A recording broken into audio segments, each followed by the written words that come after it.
Do you want to be able to speak English and sound more natural like a native speaker? Here we go. Hello everybody and welcome to Real Life Academy. So today I just want to share some advice, some pieces of advices.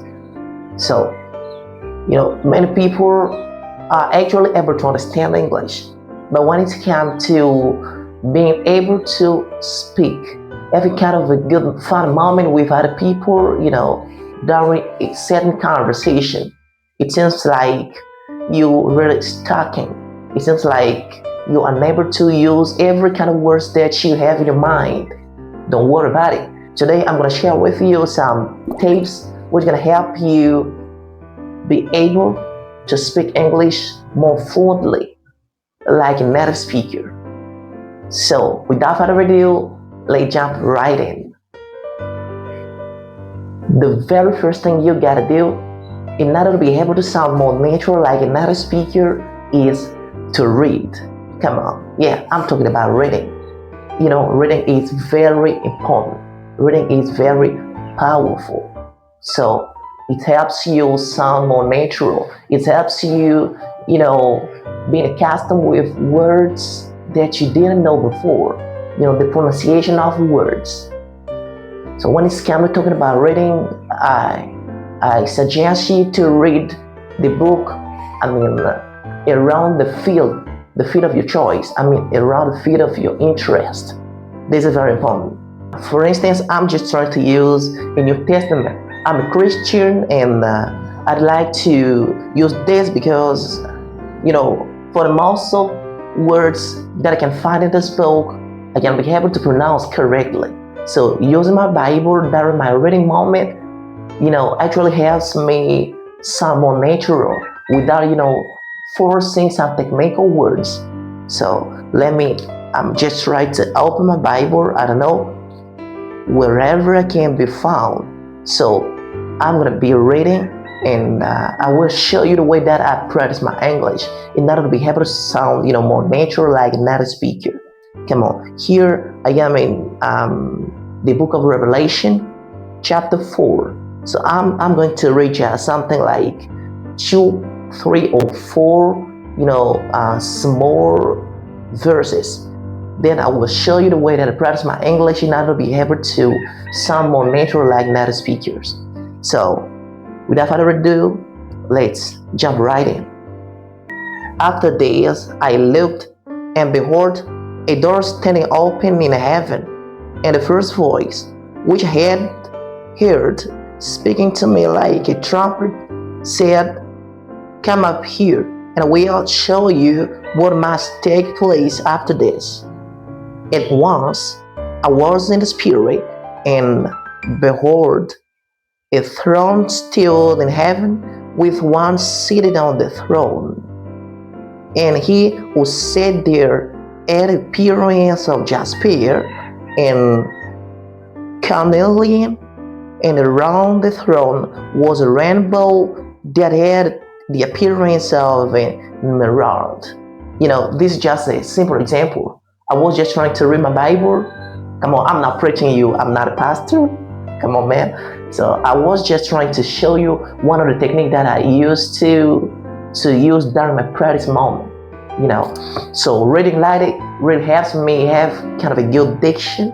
It really helps me, pronounce more natural like a native speaker, and it really helps me, think directly in English instead of, trying to make translation by, getting started thinking in French or in Lingala, whatever languages it is, and then translate in English.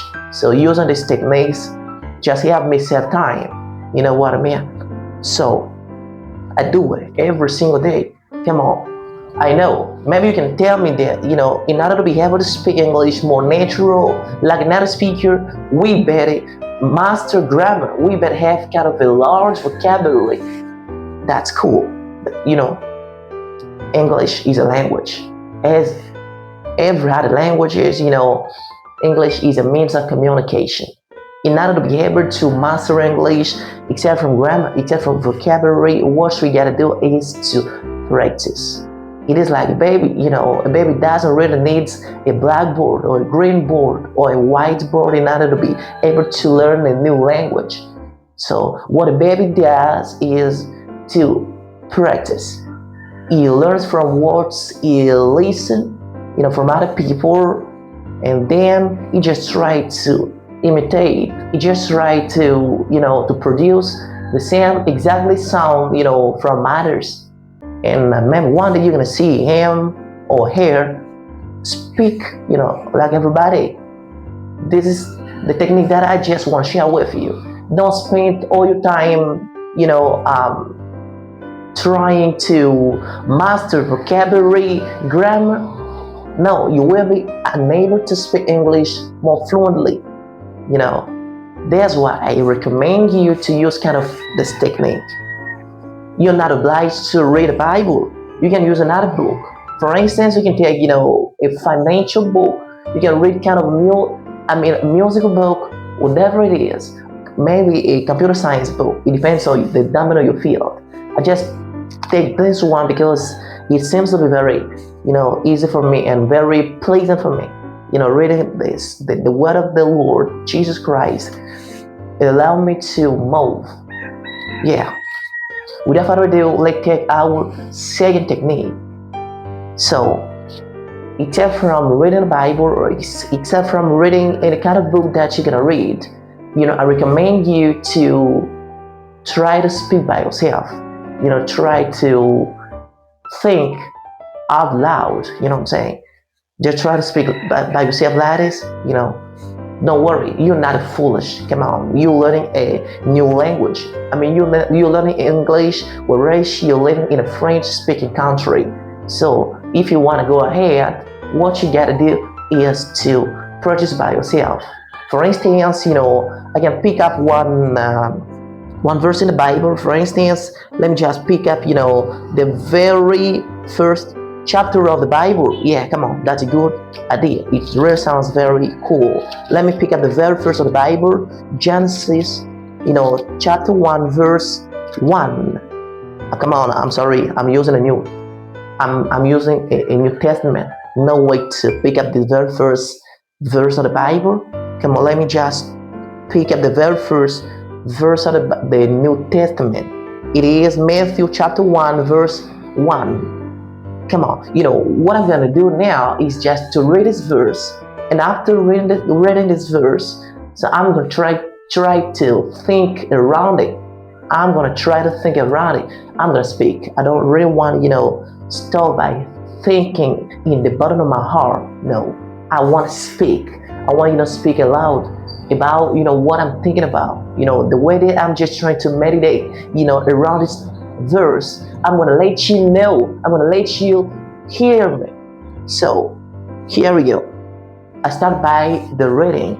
I say Matthew chapter 1, the book of the genealogy of Jesus Christ, the son of David, the son of Abraham. Okay.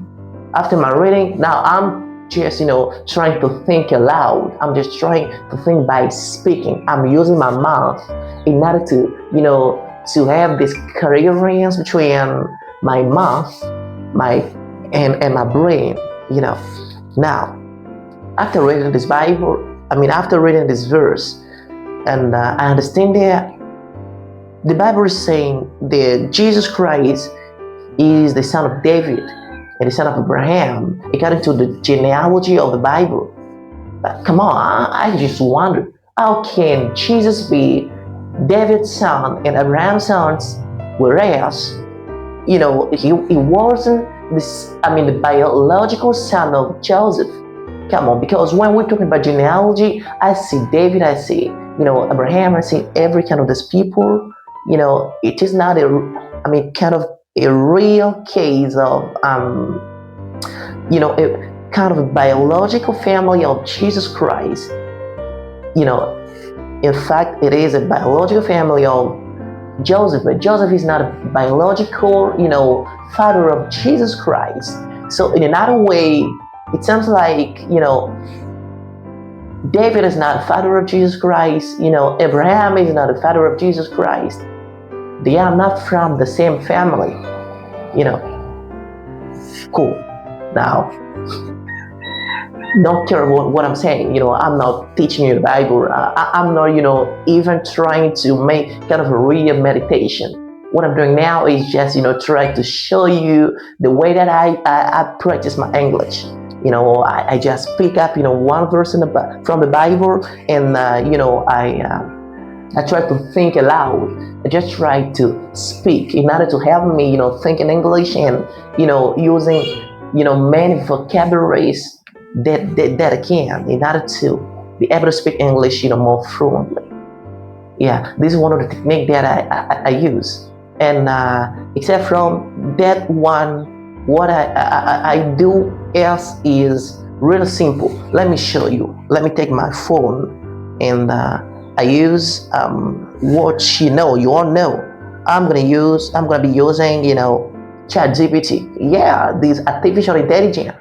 Sometimes it really helps me sound more natural, like native. What you gotta do? You see my phone, so I'm gonna just click over here. You see this button. Once you launch ChatGPT, before writing anything, before using your conversation, before getting started with your conversation, just please click on this button, and then you're gonna launch something like a call, something like that. It will allow you to speak with this agent as you were speaking with a natural human being. So let me click, and you're gonna see what will happen. After clicking, hello my friend, hello. Je t'écoute. Tu peux y aller. Qu'est-ce qui te passe par la tête? Come on, I want you to speak English. I don't want you to speak French. Are you ready? I'm absolutely ready. From now on, I'll stick to English. Let's go for it. Sounds great. What are you doing?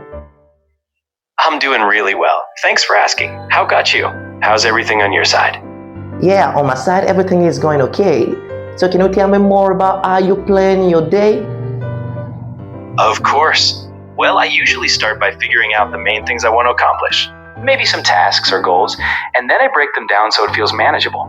And I always try to leave a bit of space for something fun or spontaneous. Man, I really appreciate your accent. You really sound like a native. Come on, you really sound like a human being. I'm glad it feels that way. I think the best conversations are the ones where we can just chat like two people connecting. So, anytime. Thank you so much, my friend. I just wanted to show, people the way that I practice my English. We're gonna talk with you maybe at the end of this video, right? That sounds like a great plan. I'm happy to help you practice anytime. Let's make the end of that video a strong one. Cool. Bye-bye. It was great talking with you. Take care and we'll chat again soon. Thank you. Bye. Great, man. Come on, now I will talking with an agent, an artificial intelligence agent, ChatGPT, and it's really fascinating. Come on, let me tell you something that maybe you forget. The brain doesn't really know to make difference between the reality and imagination. You know what I mean? So when you want to be able to speak more fluently, what you gotta do is to have time to talk with native speaker, right? This is what I'm doing, because in this ChatGPT agent, what I'm doing is to talk with someone. Whoever it is, I just talk with someone. And I got a good news for you. Maybe you're gonna say, come on, this agent is really fast, and maybe my level is down. I will be unable to understand him. So what I'm gonna tell you to do is to use Real Life Academy. I and my team have made kind of an exceptional thing. So we simplified such kind of practice using, artificial intelligence.